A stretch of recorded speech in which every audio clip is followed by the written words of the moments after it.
Should I invest? Should I pay off my debt? What should I do, Lyle? Please tell me what to do. I'm not going to tell you what to do, but I'm going to share some tips with you which will hopefully help you make an informed decision on which option to choose. So let's hop on straight into today's video.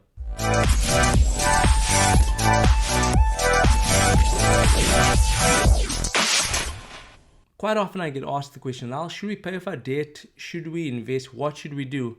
So right at the start, what I'm going to share with you in this video is purely from an educational perspective and not financial advice. So I haven't gotten that out of the way. So what would I do?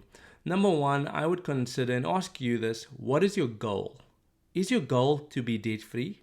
If that is a goal that's pretty high on your list of things that you want to achieve in life, then you might take any excess income that you've got available and then direct it towards your debt. So take your income, let's say you've got $1,000 or R1,000 available after you've paid your bond or your mortgage, car payments and food and so on. Once you've done that, take that 1,000 and you can then put it towards your debt so you can get to a position of debt freedom a lot quicker.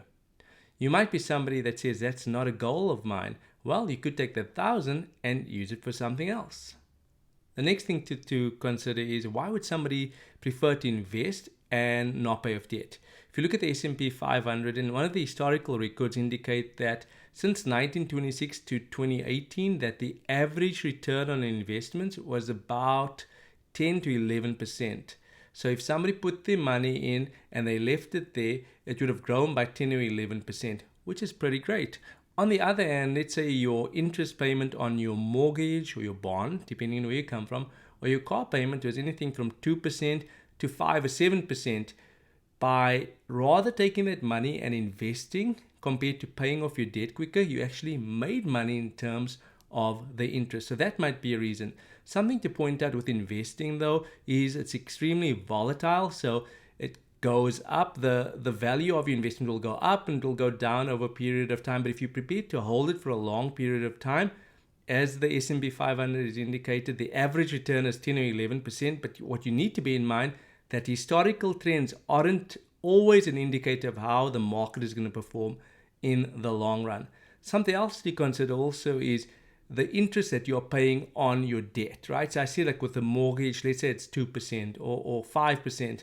When it comes to things like credit cards, it could be as high as 20%. So in a case like that, I'd rather pay off my credit card before I invest. So why would somebody prefer to pay off debt and not invest? Number one, as we've already mentioned, you've got a goal to be debt-free. Number two, we've also mentioned this point, is when it comes to the interest that you pay on debt, like with the credit card, where you're paying 20% on any outstanding balance compared to possibly making 10% in the market. So you're going to be losing out by investing and not paying off your credit card. So consider that fact. Then the third thing, which a lot of people don't consider, that's going to be their credit score. So the amount of debt that you have directly affects your credit score. And why is this important? Let's say you do want to buy a house in the future and you're going to buy it on credit.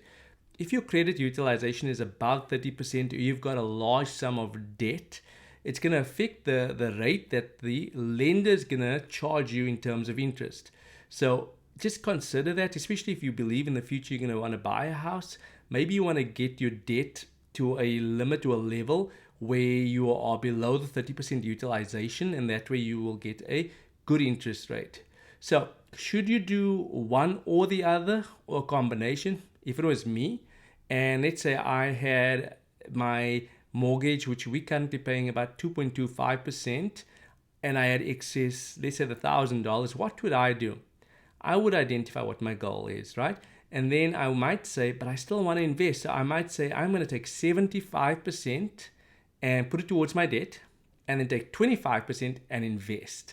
That way I'm enjoying the return which I could make in the market, whether it's the 10 or 11%, but at the same time, I'm chipping away at my debt. You need to do what's best for you. This is definitely something to pray about.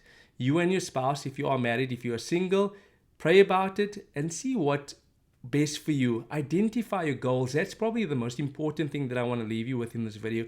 Identify what your goal is, make an informed decision, check what interest rates you are being charged on the debt that you have, and then compare it to what the market has to offer. And remember, that historical trends doesn't necessarily guarantee what you're going to get in the future. Guys, if you enjoyed this video, or if you know anybody that could benefit from this video or videos on the channel, please share this video. And if you haven't click subscribe today. God bless you guys, and I look forward to catching up with you on the next video. Bye guys.